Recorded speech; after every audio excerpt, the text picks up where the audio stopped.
قوم یہ جاننا چاہ رہی ہے کہ جو لفظ استعمال کیا گیا کہ ہم اپنا حق مانگ رہے ہیں، تو لوگ یہ سوال کر رہے ہیں کہ اس ٹرمپ نے آپ کے رہبر کو شہید کر دیا، آپ کی ٹاپ ٹیئر کو، آپ کے باپ کو شہید کر، ہمارے باپ کو شہید کر دیا، ہم اس سے کیوں مانگیں؟ یہ حق ہمارا ہے، ہم تو چھینیں گے، لیں گے۔ یہ آپ نے الفاظ استعمال کیوں کیے ہیں حق مانگنے والے؟ نہیں دیکھیں، ادھر یہاں یہ بحث مطرح ہے کہ امریکہ جو جنگ مسلط کی ہے اس نے، اس کے بارے میں یہ کہہ رہا ہے کہ ہم اس جنگ کو ختم کر لیتے ہیں، بیٹھ کے بات کریں۔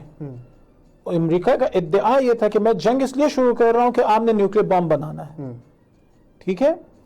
ایران ادعا یہ کرتا ہے کہ بھائی ایک تو یہ آپ خود بھی جانتے ہیں کہ میں نیوکلیر بام نہیں بنا رہا تھا، دوسری بات یہ ہے کہ اگر مجھے نیوکلیر ٹیکنالوجی آپ نے آ کے بات کرنی ہے تو نیوکلیر ٹیکنالوجی سے متعلق بات نہ کریں، یہ میرا حق ہے، یہ میرا حق ہے۔ امریکہ نے جھوٹ بول کے رہبر معظم کو شہید کیا، جنگ مسلط کی، رہبر کو شہید کیا اور افسروں کو شہید، یہ ایک الگ مقدمہ ہے کہ تم نے کیوں جارحیت کی، جھوٹا مقدمہ بنا کے تم نے جارحیت کی۔ لیکن وہ جو جھوٹا مقدمہ بنایا تھا، ابھی اس کے بارے میں بات ہے، یا جنگ ختم کرنے کے بارے میں بات ہے کہ یہ جنگ کیسے ختم کی جائے گی۔ وہ جو ہمارا مقدمہ ہے کہ اس نے رہبر معظم کو شہید کیا، وہ دشمنی ہماری اپنی جگہ باقی رہے گی، اس کو ہم بھول نہیں سکتے ہیں، اس کو ہم کچھ کر نہیں سکتے۔ جیسے کہ آپ نے کہا وہ پوری ملت کا باپ تھا، رہبر معظم شہید، پوری ملت، پورے عالم اسلام کے لیے وہ قابل احترام تھے، مرجع دینی تھے، ولی فقیہ تھے، نائب امام تھے، ان کو شہید کیا ہے۔ یہ مذاکرات میں جانا یہ نہیں ہے کہ ہم ان کے خون کو بھول جائیں گے، یہ نہیں ہونے لگا وہاں پہ۔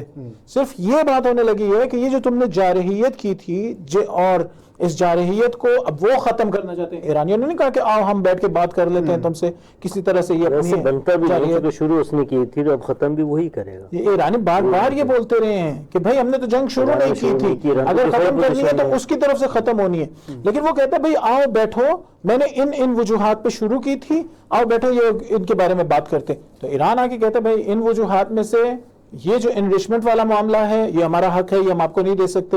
اسٹریٹ آف ہارمز ہمارا حق ہے، ہم آپ کو نہیں دے سکتے۔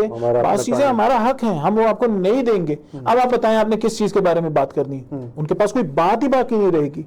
لیکن اگر فرض کرے آج جنگ ختم ہو جاتی ہے، بالکل آج جنگ ختم ہو جاتی ہے اور یہ سارے حقوق بھی تسلیم کر لیتے ہیں، اسٹریٹ آف ہارمز بھی ایران کو دے دیتے ہیں، نیوکلیر ٹیکنالوجی، یورینیم انریچمنٹ کی بھی حق کو تسلیم کر لیتے ہیں، باقی بھی جو ایران کے وہ کہہ رہے ہیں کہ ہمارے جو سیز شدہ پیسے ہیں، جو ہماری آپ نے جائیدادیں، اثاثے، وہ آپ نے سیز کر رکھے ہیں، وہ بھی واپس کر دیتے ہیں، سینکشنز بھی ہٹا دیتے ہیں۔